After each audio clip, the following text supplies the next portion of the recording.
Сәлеметсіздер ме, қымбатты білім алушылар? Бүгін біз жалпы тіл білімі пәнін бастайын деп отырмыз. Жалпы тіл білімі негізінде 19 ғасырда пайда болған.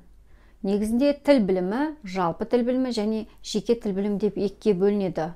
Жалпы тіл білімінің негізгі қарастыратын мәселелері тілдің құрылысы, жүйелік сипаты, таңбалық сипаты, тілдің өзіндік табиғаты, тілдегі деңгейлер және тілдің тарихы, тілдегі теориялық мәселелерден бөлек тілдің әдістемелерін барлығы қарастырылады. Ал жеке тіл білімінде ол өзі аты айтып тұрғандай белгілі бір тілдің ғана өзіндік тілдік ерекшеліктер, айталық қазақ тілінің, орыс тілінің, өзбек тілінің, фонетикалық, лексикалық, морфологиялық деген сияқты өзіндік ерекшеліктері жеке тіл білімде қарастырылады екен. Сонымен жалпы тіл білімінің зерттеу нысаны қоғамда қатынас құралы қызметін атқаратын тілдің барлық сипатын қарастырады екен.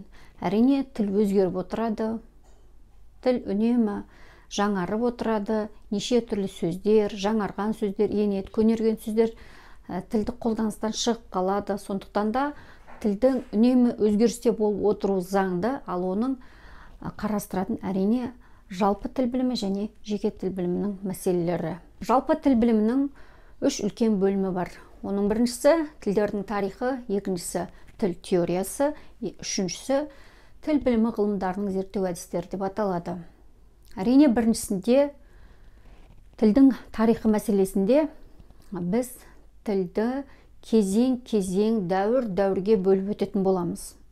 Әр дәуірде пайда болған мектептер, бағыттар барлығы осы тілдің тарихында қарастырылады.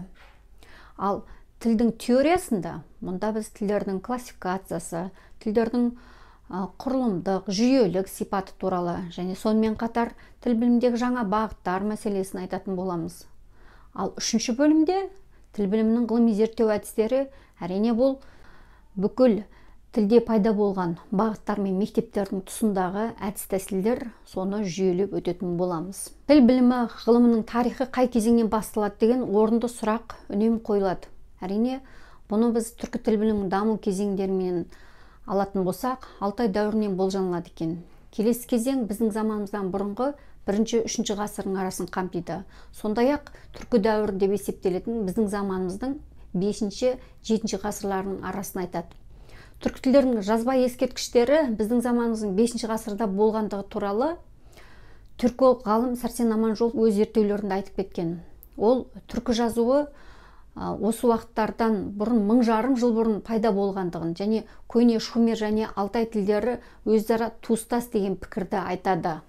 Екінші көзқарас ол Европаның көзқарасы бойынша бұл 3-5 ғасырлар арасындағы көне үнді, Қытай және грек тіл білімінен бастау алады дейді. Енді бір пікір бойынша тілдің дербес ғылым ретінде қалыптасы ол бүкіл адамзат қоғамының құрылғаннан бері бар деп айтады. Әрине, бұған біз европалық көзқарастарды, соның ішінде адамзаттың қоғамы құрылған уақыттарды 3-5 ғасырлардан әрине жазба ескерткіштердің табылған уақытыменен есептеп жүр екенбіз. Жалпы тіл білімі пәнінде сіздер сол көне заман, үнді, Қытай және грек тіл білімдерін өткен кезде білетін боласыздар. Адамзат тарихында сансыз ұлттар жер бетінде өмір сүрген. Олардың тілдері де болды әрине. Жер бетінен қаншама халықтар жойылды, қаншама тілдер жойылды. Олардың кейбіреулері бізге мәлім, кейбіреулері беймәлім. Сол сияқты қазіргі уақытта тілдердің жаһандану үдеріс жүруде. Тілдердің жаһандану туралы Бақытжан Қасамов сияқты, немесе Эленора Сүлейменова сияқты әлеуметтанушы ғалымдар осыдан біраз жыл бұрын айтып кеткен болатын. Жаһандану процесі әрине ағылшын тілімен тікелей байланыстырылады. Яғни, үлкен бір тілдің ішінде әлсіз тілдердің жұтылып кету процесі бұрыннан бар болған, қазір де жүріп жатыр. Ағылшын тілінің ықпалынан қазіргі уақытта бірнеше жасанды тілдер бар. Ол жасанды тілдер кейбір мемлекеттердің мемлекеттік тіліне айналып үлгерді және ол қарым-қатынас құралы болып есептеледі. Тіл өледі, өседі деген тіл ғылымында қате пікірлер болды. Яғни осыған қарап айтылса керек, негізінде бұл туралы біз тіл тарихын өткен кезде қайталап айтатын боламыз. Тіл өлуі мүмкін, әрине, бірақ ол тірі организм емес. Тіл қай кезде сөйленеді, сол кезде ол тірі тіл болып тұрады. Сол тілде сөйлеген адам өлген күні ол тіл әрине өлі тілге айналады. Бұл мен шығарған қағида емес, әрине бұл әлеуметтік лингвистикада теориялық түрде дәлелденген мәселе. Сондықтан тілдің дамуы, өсуі процесінде оның грамматикалық құрылымында, лексикасында, жалпы барлық саласында өзгерістер болып тұратыны заңды құбылыс. Тілші маманның негізгі мақсаты осы құбылыстарды дер кезінде зерттеп, зерделеп, саралап отыру болады. Тіл білімін зерттеушілердің негізгі мақсаты осы тіл тарихындағы тілдің дамуы, өзгеруі процесіндегі құбылыстарды зерттеп, саралап отыру негізгі міндеті болып табылады.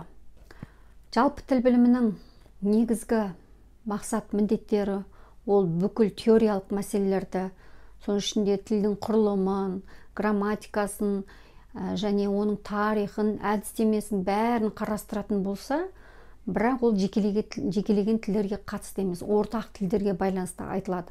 Ал жеке тіл білімі сол теориялық мәселелерді өзіміздің тілімізге икемдеп, пайдаланып, өз тіл білімімізді дамытады екенбіз.